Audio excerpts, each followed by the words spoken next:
Jerry. Il est bientôt 15h30, c'est l'heure de se retrouver pour votre rendez-vous du grand jeu qui vous propose de partir à la découverte des plus beaux paysages, patrimoine, richesses, villes et villages inclus de France métropolitaine mais aussi d'Europe.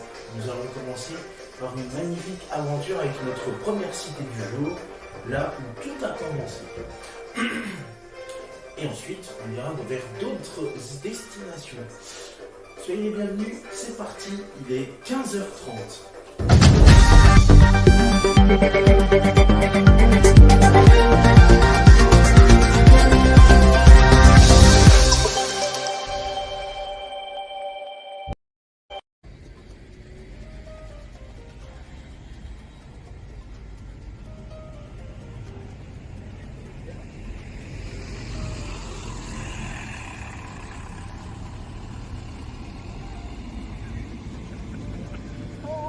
Comme par hasard, je les ai retrouvés.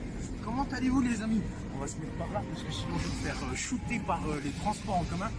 Et oui, parce que nous sommes sur l'Acropole cette fois-ci. L'Acropole qui est un endroit stratégique pour les habitants de la ville. Et comme vous voyez derrière moi, actuellement il y a les bus qui tournent, les bus de la société Evolite, ex-CTPM. C'est avec bonheur et avec plaisir que je vous retrouve aujourd'hui pour ce nouveau numéro du grand jeu saison 3. Alors ce soir, je vous propose de partir à la découverte d'une magnifique ville. Mais où est-ce que je suis? Après avoir visité Strasbourg, Dijon, Bezac, Magnanville, Mantes-la-Jolie, mais encore bien d'autres villes comme Montbéliard ou encore Belfort, je vous propose de partir à la découverte d'une nouvelle cité. Je vous propose un petit tour de la place de l'Acropole et on se retrouve dans un instant.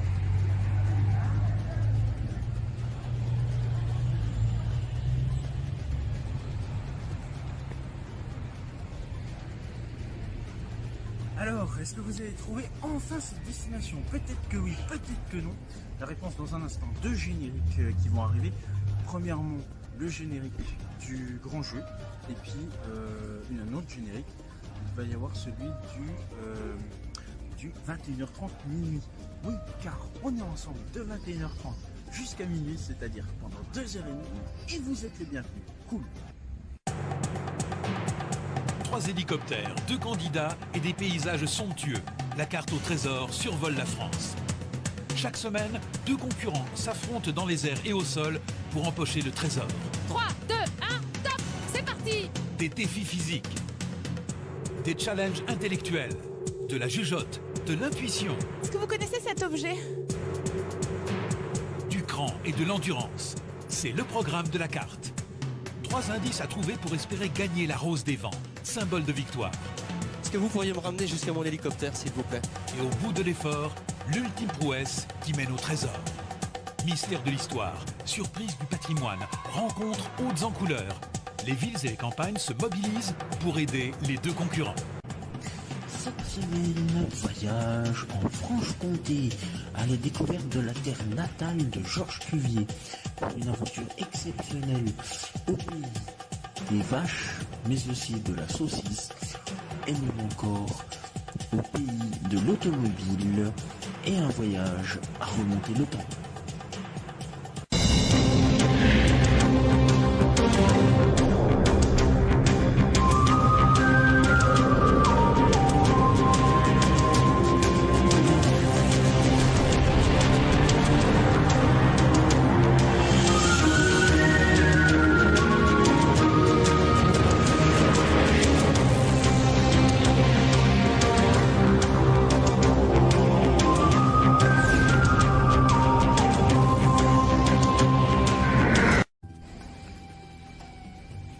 Bonjour à tous, je suis ravi de vous accueillir pour ce nouveau numéro du grand jeu saison 3. On se est reparti ensemble pour de nouvelles aventures à la découverte des plus beaux paysages, patrimoine et des plus belles richesses de nos villes et villages situés en France métropolitaine mais aussi et surtout en Europe. Après avoir découvert Strasbourg, Dijon, Bezac, Besançon, Magnanville, à côté de Mantes-la-Jolie et bien d'autres destinations, Belfort notamment, et bien regardez où est-ce que je suis pour ce nouvel épisode. On va faire un petit tour de la place et on se retrouve dans un instant.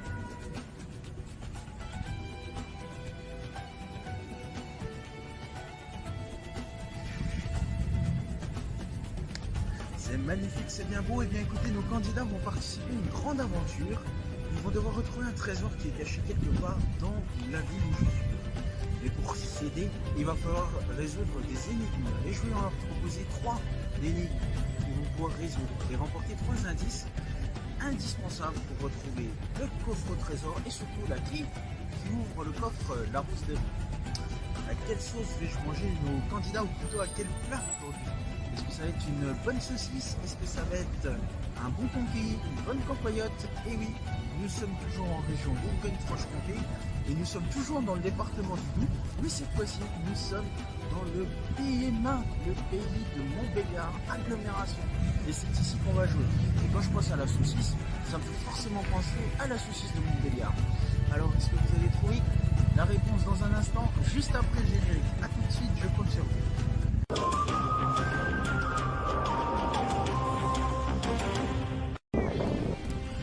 Dans une énigme, nos candidats du jour vont s'intéresser à l'un des monuments médiévaux que Guillaume Farel aurait utilisé. Elle se trouve quelque part dans le centre-ville. Dans une autre énigme, nous nous intéresserons à l'environnement et à la nature en retrouvant un parc. Dans une autre aventure, nous nous intéresserons aux maisons historiques du centre-ville et les candidats vont devoir se prendre en photo devant 10 bâtiments. C'est la fameuse énigme des défis selfie et c'est la fameuse énigme de la Route des Vents.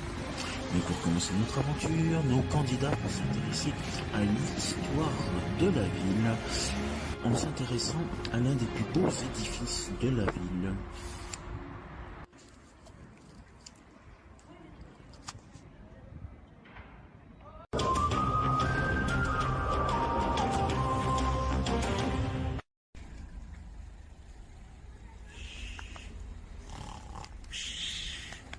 Vous êtes là, c'est vrai, je vous avais zappé. Oh là là, le vélo est difficile. Eh bien regardez, on est beau ici. On est sur une magnifique place. Et regardez, si vous faites le tour, je pense que vous allez être content.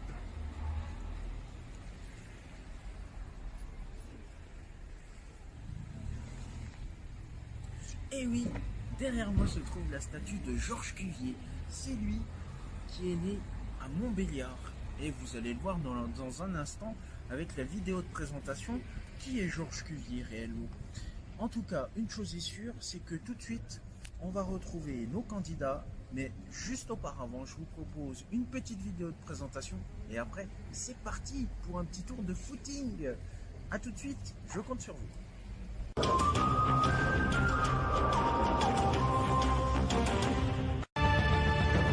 Grande terre d'industrie au sein du poumon économique du Nord-Franche-Comté, l'agglomération du pays de Montbéliard s'illustre aujourd'hui par de grands noms. Peugeot, Sochaux et son club de football, ses inventeurs, ses savants. On oublierait presque que ce pays a une histoire et qu'il n'en est pas arrivé là tout à fait par hasard.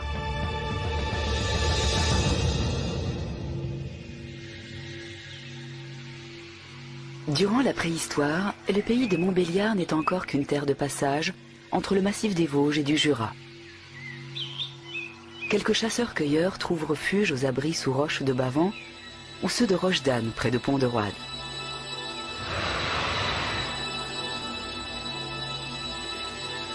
Une récente découverte témoigne de la présence d'une aristocratie locale, 1000 ans avant Jésus-Christ. Le bois de Maté recelait sous terre un trésor caché dans un vase de céramique. Une centaine d'objets, une parure complète de bijoux ayant appartenu à une haute dignitaire de l'âge du bronze.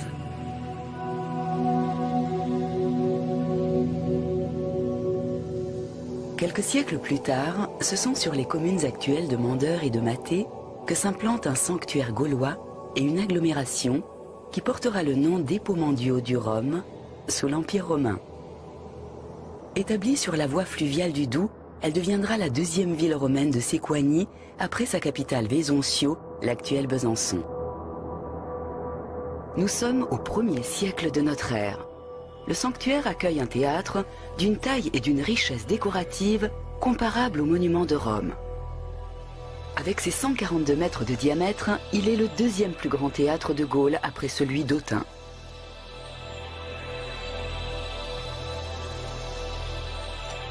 Le site archéologique de Mandeur-Matais fait actuellement l'objet d'un vaste programme de recherche et réunit de nombreux laboratoires d'universités. La ville deviendra une place forte avec la construction d'une forteresse qui maintiendra sa puissance et son essor jusqu'au 5e siècle. La chute de l'Empire romain et l'arrivée du christianisme signent le déclin de l'agglomération et le site se perd peu à peu dans l'histoire. Cependant, on trouve les traces d'un autre développement urbain plus au nord. Au Moyen-Âge, un nouveau bourg émerge. Montbéliard est mentionné pour la première fois en 985. Il s'agit alors d'un oppidum fortifié, doté d'un château et d'une église sur un éperon rocheux dominant la confluence de deux vallées, l'Allan et la Lisenne. Puis un premier quartier se dessine autour du rocher. Au XIIe siècle, Montbéliard devient un comté dans la mouvance de l'Empire romain germanique. L'artisanat et le commerce se développent. Avec la charte de franchise, obtenue en 1283, les habitants s'affranchissent du pouvoir seigneurial. Ils régissent ainsi la ville avec un pouvoir municipal, dirigé par les représentants des 9 quartiers du bourg. On bâtit une halle, reconstruite au XVIe siècle, qui devient le cœur économique et administratif de la cité.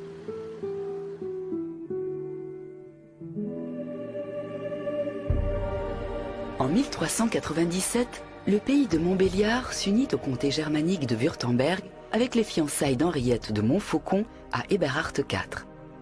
La domination wurtembergeoise va durer 400 ans.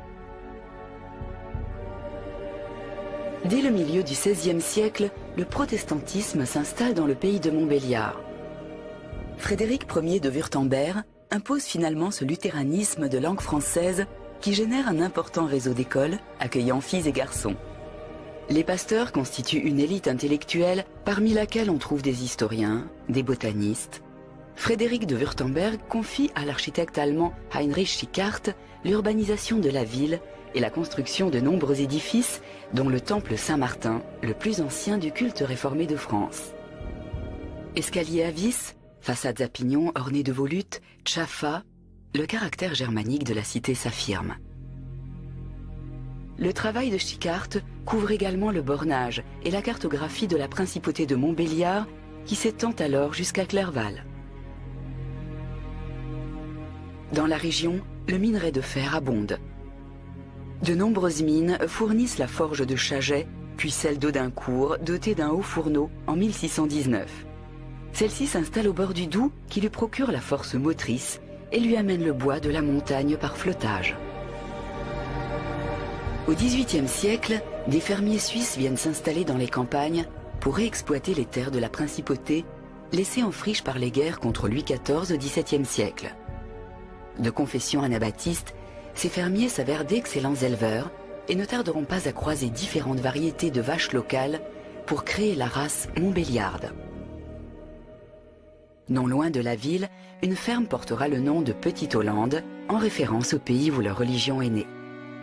Avec une église luthérienne ouverte à la nouveauté et une population éduquée, l'esprit technique et scientifique se développe à l'image du Montbéliardais Georges Cuvier, père de la paléontologie moderne. Il s'intéressera aux méthodes d'observation des os fossiles en les comparant à ceux d'animaux actuels et reconstituera ainsi le squelette d'animaux préhistoriques. Il jouira d'une notoriété scientifique internationale et toujours actuelle. La domination wurtembergeoise s'achève. En 1793, la cité des princes est rattachée à la France sous l'impulsion d'une classe d'entrepreneurs soucieuse d'ouverture.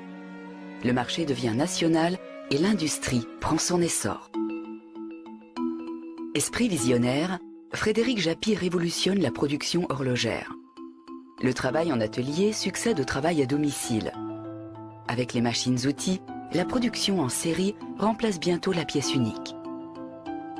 Au XIXe et XXe siècle, l'Empire Japy produira émailleries, pompes, moteurs et machines à écrire. Avec ses filatures, il emploiera sur le territoire jusqu'à 5000 ouvriers.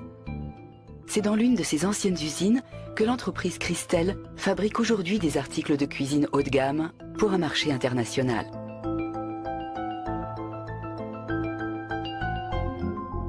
deux frères du nom de Peugeot convertissent leur moulin en fonderie pour y produire de l'acier. En 1824, un premier atelier à Hérimoncourt compte 30 employés. Puis d'autres usines voient le jour. Des outils et lames de scie aux machines à coudre, moulins à café, crinolines, bicyclettes. L'activité se diversifie. C'est avec Armand Peugeot, vers 1890, que la première voiture sort des ateliers. L'aventure du grand constructeur automobile est en marche.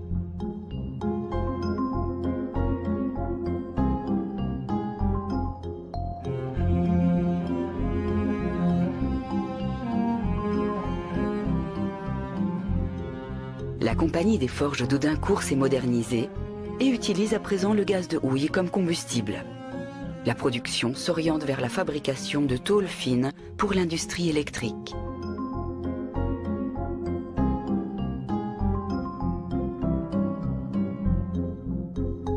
En ce XXe siècle naissant, la prospérité économique du pays de Montbéliard a profondément marqué le paysage, créant un urbanisme spécifique, imbriquant zones urbaines et espaces naturels.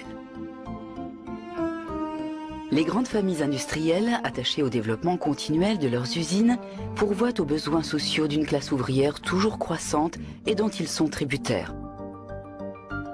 Bien au-delà des cités ouvrières, le paternalisme industriel prend en charge de nombreux aspects de la vie de ses ouvriers. Santé, éducation, divertissement. C'est en visant une cohésion sociale et un corporatisme évident que l'entreprise Peugeot crée le premier club de football professionnel français en 1928 à Sochaux. Depuis l'arrivée de travailleurs de Haute-Saône, du Haut-Doubs, puis d'Alsace et de Lorraine, des églises catholiques apparaissent dans le paysage urbain.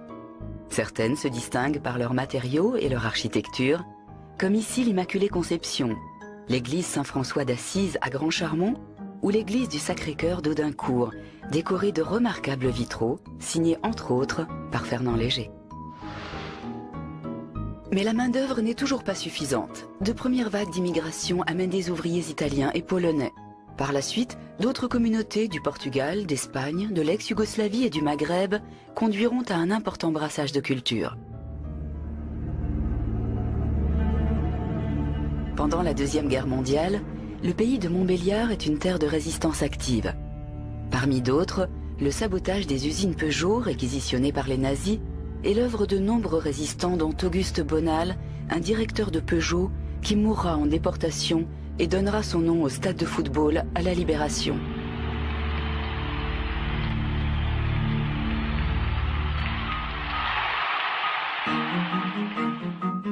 Malgré une période d'occupation allemande très dure, Montbéliard est la première ville de France à sceller un jumelage franco-allemand avec Ludwigsburg en 1950. Chez Peugeot, les chaînes de montage se multiplient.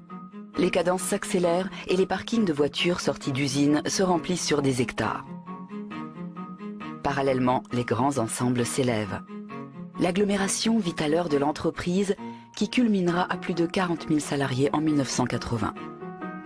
Pour répondre aux besoins d'aménagement du territoire, les communes du pays de Montbéliard se rassemblent dès 1959 en district urbain. Aujourd'hui, le territoire s'adapte aux nouvelles donnes de l'industrie et défend son développement par l'implantation d'universités, de pôles de recherche et d'ingénierie comme le Centre Numérica. De nombreuses plateformes d'études et d'expérimentation réunissent constructeurs automobiles, équipementiers et chercheurs qui travaillent à la conception du véhicule du futur. Ainsi, le site PSA de Sochaux est l'un des plus grands centres de recherche et développement automobile sur le territoire national. Le nouveau stade Bonal accueille jusqu'à 20 000 spectateurs. Desservie par la ligne à grande vitesse Rhin-Rhône, l'agglomération marque son entrée dans le XXIe siècle.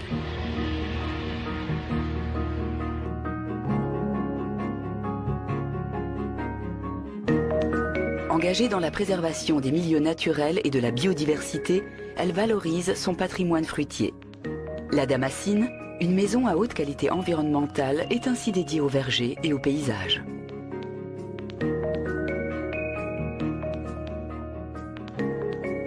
Souvent précurseur, le pays de Montbéliard continue d'être une terre de découverte et d'innovation technologique. Aujourd'hui, l'agglomération porte en elle la mémoire des hommes et des femmes qui l'ont construite. Ces empreintes sont inscrites dans le paysage et ne demandent qu'à livrer leur histoire.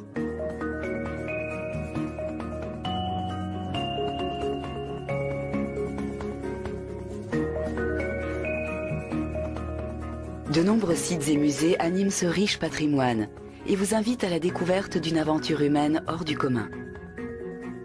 Venez à la rencontre d'une terre d'accueil généreuse et inventive, ouverte sur l'Europe. Et c'est ici, quelque part dans le pays de Montbéliard agglomération, que ce soit dans les villages de Châtenois-les-Forges, Exincourt, Audincourt, Valentinier, Bétoncourt, Vougeaucourt, ou encore même Grand-Charmont, Bavent, Valentinier, ou encore même Montbéliard et Sochaux, au pays de l'industrie et de la microtechnique, que les candidats de la carte au trésor vont devoir retrouver la rose des vents et le trésor. Pour remporter le trésor caché, les concurrents devront d'abord gagner la rose des vents. Une énigme toujours difficile à résoudre. Heureusement pour les aider, 3 épreuves pour obtenir 3 indices indispensables à leur recherche.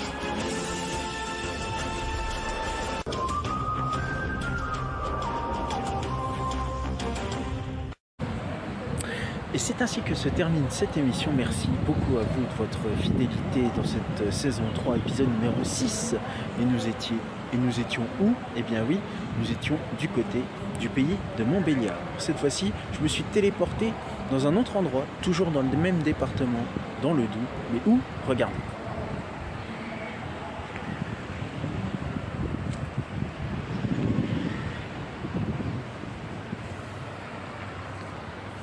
Alors, est-ce que vous allez trouver où je suis? Peut-être que oui, peut-être que non. Eh bien écoutez, je vous laisse un petit peu de répit parce que du coup, bonne nouvelle, on se retrouve demain pour cette aventure-là, ici, sur ce plateau, à 21h, toujours, dans votre épisode du Grand Jeu, saison 3, épisode numéro 7 cette fois-ci. Merci de nous avoir suivis dans cet épisode 6. Je vous souhaite une très belle soirée et la suite de vos programmes continue avec le 22h événementiel et le 23h Mobico.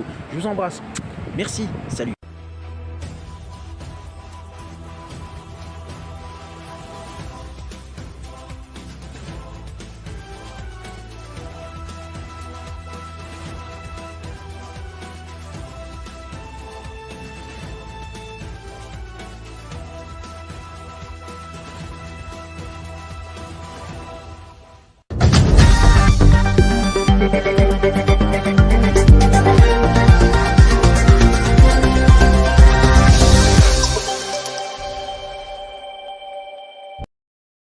Mes petits poussins, mes petits poulets, vous pouvez voir s'afficher sur votre écran les réseaux sociaux, mais aussi le compte YouTube d'AdoKids TV. Commentez, likez sur Facebook et Instagram et abonnez-vous à la chaîne YouTube d'AdoKids TV. Et c'est la fin de ce 15h30 Big Game. Merci à vous de votre fidélité et de nous avoir suivis avec un magnifique soleil aujourd'hui. Je vous retrouve avec plaisir pour ce programme demain. Et sinon, on se retrouve dans quelques instants pour la suite de vos programmes avec notamment votre rendez-vous Mobico. Très bel après-midi sur AdoKids TV. Merci. Salut.